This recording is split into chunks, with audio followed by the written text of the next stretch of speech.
pemirsa, pada kesempatan yang baik ini saya ingin memperkenalkan apa dan bagaimana Power of Soul. Para pemirsa Jak TV yang berbahagia, Power of Soul di dalam peranannya untuk pengobatan, salah satu pengobatan alternatif, kami tidak menggunakan obat, tidak menggunakan jamu, tidak menggunakan pijat-pijat, tidak menggunakan jarum suntik, tidak juga menggunakan ayat-ayat atau tulisan-tulisan dari agama-agama tertentu, dan tidak menggunakan bantuan jin. Sehingga metode pengobatan Power of Soul ini aman dan tidak mengandung unsur musyrik. Sesuai dengan namanya yaitu Power of Soul, maka metode pengobatan Power of Soul ini banyak menggunakan kekuatan kolbu atau yang kita kenal dengan soul tadi.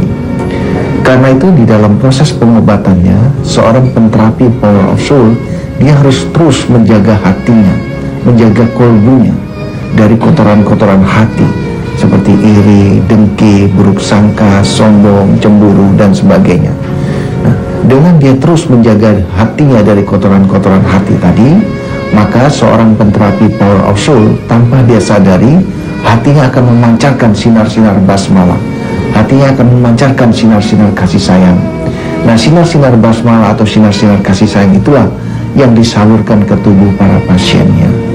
Syukur alhamdulillah sampai dengan hari ini sudah lebih dari 40.000 pasien yang telah merasakan manfaat dari teknik pengobatan Power of Soul ini. Dari 40.000 pasien tadi, setelah kita adakan pertanyaan, ternyata selain daripada kesembuhan yang didapat, mereka juga merasakan dampak-dampak lain dari proses terapi Power of Soul ini, yaitu hatinya menjadi lebih tenang.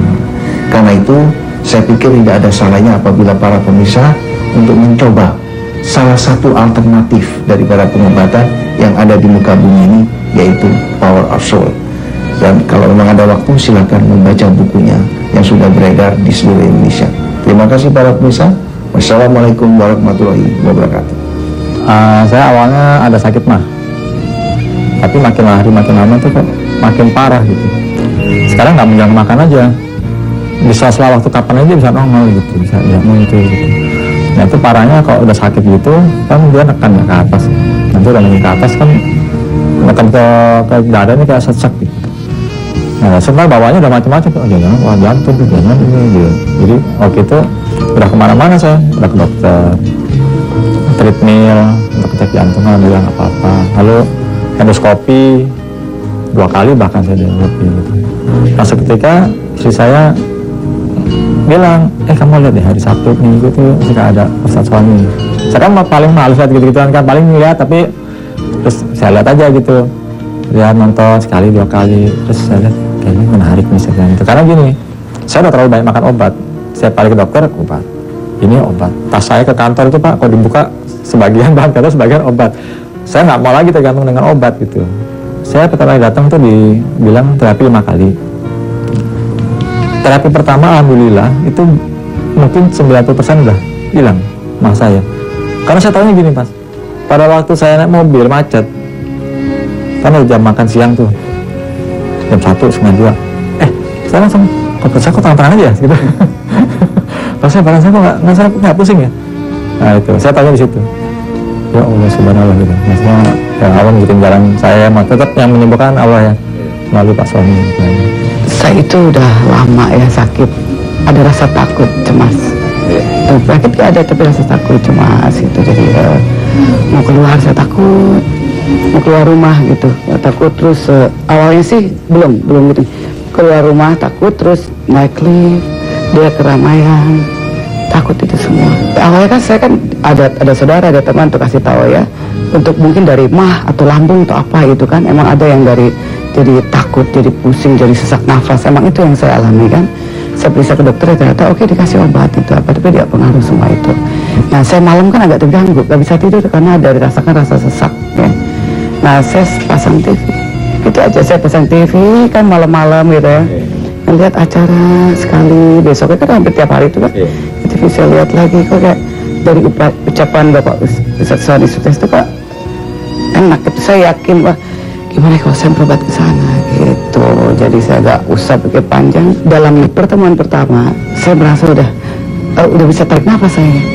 Udah bisa tarik nafas sejak malam tuh udah, tapi ditemani masih ya di keluarga. Tapi untuk malam mau tidur saya udah bisa tarik nafas, bisa kesesat. Udah, terus pertemuan kedua sudah saya udah oke, udah bisa belajar keluar sendiri. Yang ketiga saya hampir 99% saya sembuh.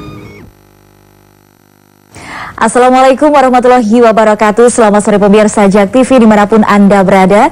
Alhamdulillahirabbil alamin, kita masih kembali dipertemukan kepada Anda selama 1 jam ke depan dalam Medika Natura Sore, sebuah program yang menawarkan solusi alternatif untuk kesembuhan dan kesehatan prima secara alami. Dan masih bersama dengan saya Poppy Putri.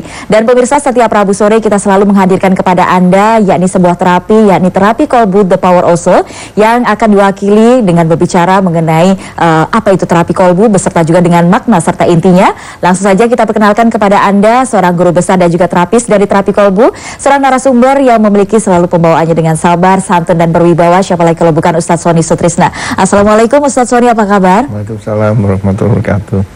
Insyaallah, alhamdulillah baik. Alhamdulillah baik ya. Dan pemirsa, tidak hanya beliau saja yang kami hadirkan untuk Anda, ada juga mantan pasien dari terapi kolbu yang nanti beliau akan bercerita lebih dalam mengenai apa yang beliau keluhkan. Kemudian setelah di terapi kolbu, seperti apa kondisinya saat ini. Langsung saja kita sapa, sudah hadir Ibu Sri Wahyuni. Assalamualaikum Ibu. Waalaikumsalam Mbak Poppy. Apa kabar Ibu? Alhamdulillah sehat. Alhamdulillah sehat. Nanti mungkin Ibu bisa bercerita lebih dalam keluhannya sedang dihadapi pada saat itu seperti apa, hingga akhirnya menemukan terapi kolbu juga seperti apa, kondisi hingga saat ini juga seperti apa ya Ibu ya. Dan pemirsa, tak lupa juga kami mengundang Anda untuk bisa bergabung dalam line interaktif kami di Medika Natura sore hari ini di nomor telepon 0215155311. Tema yang akan kita angkat adalah kurban. Seperti apa? Jangan kemana-mana, kita akan segera kembali setelah yang satu ini.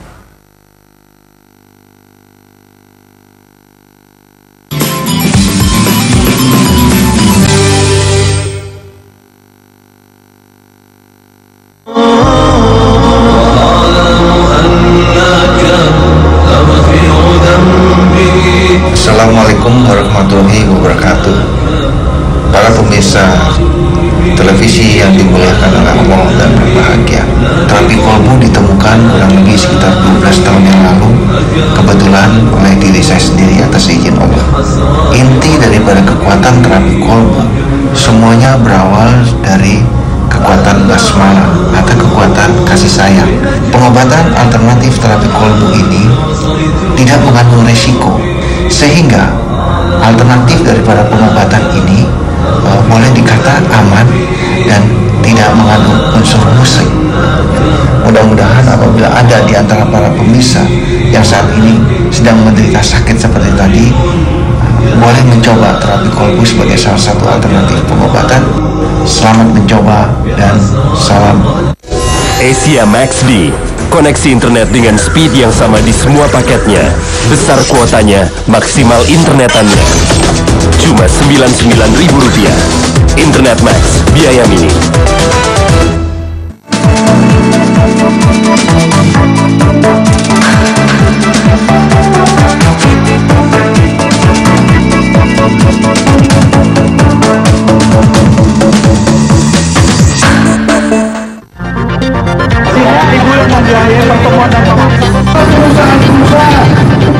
Nutup tol, ini kan masyarakat terbuka.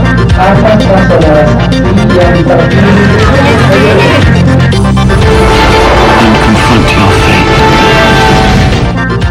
Untuk aromaterapinya kita pakai dulu relaxing.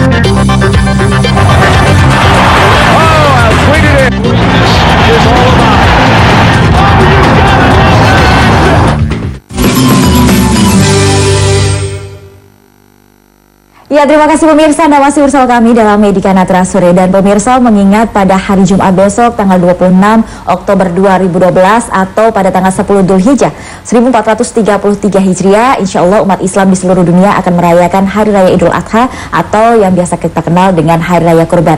Namun apa sebenarnya makna di balik itu semua dan juga seperti apa sih kita umat muslim untuk merayakannya? Langsung saja kita berikan kesempatan dan waktu pada Ustadz Sony Sutrisna selaku guru besar dan juga terapis dari terapi kolbu untuk menjabarkan lebih lengkap. Silahkan Ustaz. Ya, terima kasih Mbak Poppy. Assalamualaikum warahmatullahi wabarakatuh. Waalaikumsalam warahmatullahi wabarakatuh. Para pemirsa JAK TV yang dimuliakan oleh Allah dan berbahagia. Para pemirsa, pada kesempatan yang baik ini kita akan mencoba mengangkat tema kita yaitu kurban. Saya pikir tema ini sangat menarik ya untuk kita jadikan sebagai obrolan kita di sore hari ini. Mengingat karena insya Allah kalau tidak ada halangan, kita semua hari Jumat ini kan akan merayakan Hari Raya Idul Adha yang kita kita tandai dengan kita semua melakukan kurban di sana. Sebenarnya ada apa sih di balik kegiatan kurban ini? Kenapa sih kok kita harus kurban? Kalau kita mungkin sering dengar cerita zaman dahulu, sering sekali kurban ini dijadikan sebagai ritual-ritual di dalam kegiatan spiritual orang-orang zaman dahulu. Di zaman batu dulu kalau ada kurban dilempar kambing atau sapi ke gunung gitu ya, ke kawah gitu, dikorbankan di sana. Apakah seperti itu? Saya pikir kurban yang dimaksud di sini bukan seperti itu, karena kurban ini ternyata memiliki suatu nilai-nilai hikmah yang sangat luar biasa sekali, yang memberikan proses pembelajaran kepada kita. Ada apa sih sebenarnya di balik kurban ini? Kenapa sih kok kita harus mengeluarkan sekian dana untuk beli kambing atau beli sapi ya, untuk berkorban? Jadi sebenarnya poinnya bukan di hewannya. Karena kalau di hewannya, kenapa kok tiba-tiba ada sapi juga? Ya. Jadi ini berarti bukan di hewannya. Karena kalau harus sesuai dengan kejadiannya, maka kita harus rame-rame borong domba. Ya, ini bukan domba tapi kambing. Dan sekarang sudah berkembang jadi sapi. Ya, nanti mungkin berkembang lagi jadi burung dara dan segala macam. Jadi sebenarnya ini apa? Di balik ini semua ini ada apa? Ada proses pembelajaran apa? Para pemirsa JAK TV yang berbahagia, ternyata kurban ini ingin mengajarkan kepada kita manusia, khususnya umat Islam, untuk mengenal spirit of kurban, untuk mengenal kekuatan, power daripada sebuah kurban. Nah, kalau kita kembali lagi kepada contoh kejadian tentang kurban ini, kita dapat melihat pada peristiwa kejadian pada waktu itu Nabi Ibrahim alaihissalam. Beliau mendapat perintah dari Allah Subhanahu wa Ta'ala untuk melakukan penyembelihan, pengorbanan kepada putranya, yaitu Nabi Ismail. Namun perhatikan, pada waktu beliau hendak melakukan perintah Allah Subhanahu wa Ta'ala tadi, di jalan beliau diganggu oleh setan-setan sampai akhirnya terjadilah Nabi Ibrahim melakukan lempar. Yang kita kenal sekarang mungkin dengan lempar jumroh. Ini kira-kira tragedi kejadiannya. Lantas karena Nabi Ibrahim tetap dia bertahan keyakinannya untuk melakukan perintah Allah, maka apa yang dilakukan pengorbanan tadi berubah menjadi domba. Dari kisah ini dapat kita mengambil suatu pelajaran hikmah para pemirsa, bahwa pada saat kita hendak menjalankan keyakinan kita terhadap Allah Subhanahu wa Ta'ala, maka kita akan diganggu. Nah, keyakinan ini keyakinan apa? Keyakinan untuk mengorbankan ego yang ada di dalam diri kita. Nah, inilah kira-kira gambaran yang akan kita jelaskan lebih dalam lagi nanti pada penjelasan atau segmen-segmen berikut. Ya, baik Ustadz. Yang menjadi pertanyaannya sebenarnya, kemudian siapa saja sih umat Islam yang boleh dikatakan sebagai yang wajib untuk mengeluarkan kurban tersebut? Apakah juga memang ada takaran-takarannya begitu Ustadz? Iya, jadi memang kurban ini kalau berdasarkan kisah ini, spirit of kurban tadi ya, saya pikir semua manusia sebaiknya melakukan korban dalam rangka kebaikan ya. Entah kalau dia tidak bisa mengorbankan dalam bentuk kambing, atau dia tidak bisa mengorban dalam bentuk sapi, dia bisa mengorban dalam bentuk tenaganya. Ya, misalkan ikut bantu motong kambing atau motong sapi, hewan itu kan dia bisa korban dalam bentuk tenaga atau korban dalam bentuk pikiran. Jadi sebenarnya poinnya adalah spirit of kurban tadi. Nah, spirit of kurban ini yang harus kita periksa. Para pemirsa JAK TV yang berbahagia, kalau kita memiliki, kita memiliki 2 gunung emas, terus kita cuma korban 1 sapi, menurut saya kita belum berkorban itu. Ya, apa artinya sapi 1? Spirit of kurbannya mana? Ya, belum berkorban. Yang disebut berkorban tuh kalau kita merasa ada sesuatu yang kita korbankan. Nah kalau kita uang kita 2 gunung emas, deposito kita, bunga kita saja sanggup kali beli 2 juta sapi misalkan, dengan bunganya saja 2 juta sapi. Nah terus kemudian kalau kita cuma korban 1 sapi, menurut saya belum korban. Ya. Dan kenapa? Karena spirit of korbannya ini yang belum hadir. Nah demikian juga, kenapa sih kok kita harus berkorban? Karena ternyata pada saat kita melakukan spirit of korban tadi, miracle akan terjadi. Satu keajaiban akan terjadi. Nah karena itu bagi para pemirsa mungkin yang saat ini sedang sakit ya, nah, kalau ingin mendapatkan suatu miracle atau keajaiban, lakukan spirit of korban ya, insya Allah nanti pada hari Jumat ini. Kalau memang kita punya kemampuan untuk memberikan lebih daripada 1 sapi, lakukan ya. Dan ingat, pada saat kita hendak melakukan spirit of korban, pada saat kita hendak melakukan pemberian lebih dari 1 sapi misalkan, itu godanya banyak. Wah jangan-jangan nanti kamu jatuh miskin. Ada aja tuh yang bisikan-bisikan. Wah jangan-jangan nanti tetanggamu keenakan ini. Nah ini juga pernah dialami oleh Nabi Ibrahim alaihissalam pada saat beliau hendak melakukan perintah Allah, yaitu spirit of korban tadi. Mudah-mudahan renungan korban untuk acara kita ini bermanfaat bagi kita, khususnya nanti pada hari Jumat. Bagi saudara-saudaraku yang mungkin berlebihan, lakukan spirit of korban. Kalau memang kita sanggup lebih dari 1 sapi, lakukan. Berikan lebih dari 1 sapi. Baik, lakukan yang namanya spirit of korban supaya miracle pun bisa terjadi kepada kita dan juga orang-orang yang kita cintai juga ya. Dan pemirsa, Anda jangan kemana-mana, kita akan segera lanjutkan kembali perbincangan kita bersama dengan terapi kolbu The Power of Soul. Namun setelah jeda yang satu ini, tetaplah bersama kami.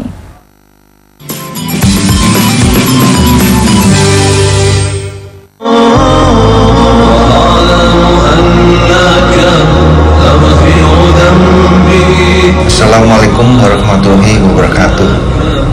Para pemirsa televisi yang dimuliakan oleh Allah dan berbahagia, terapi kolbu ditemukan kurang lebih sekitar 12 tahun yang lalu, kebetulan oleh diri saya sendiri atas izin Allah. Inti daripada kekuatan terapi kolbu semuanya berawal dari kekuatan basmalah atau kekuatan kasih sayang. Pengobatan alternatif terapi kolbu ini tidak mengandung resiko, sehingga alternatif daripada pengobatan ini boleh dikata aman dan tidak mengandung unsur musik. Mudah-mudahan apabila ada di antara para pemirsa yang saat ini sedang menderita sakit seperti tadi, boleh mencoba terapi kolbu sebagai salah satu alternatif pengobatan. Selamat mencoba dan salam. Suara Anak Negeri langsung dari Masjid Raya Pondok Indah, Jakarta Selatan, 28 Oktober menghadirkan tausiah bersama. Jangan lewatkan Suara Anak Negeri, kerjasama Alif TV dan Jak TV.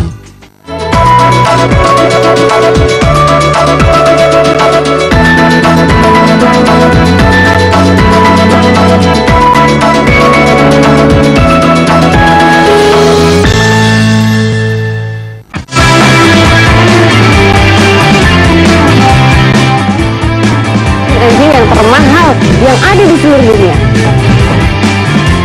Bangunan tua termegah di dunia. Pokoknya berita-beritanya menarik banget dan juga bermanfaat buat kamu. Pastinya setelah nonton Ada Saja kamu tambah pinter. Adalah laut beku yang dikelilingi oleh tanah. Ada-ada saja. Hai.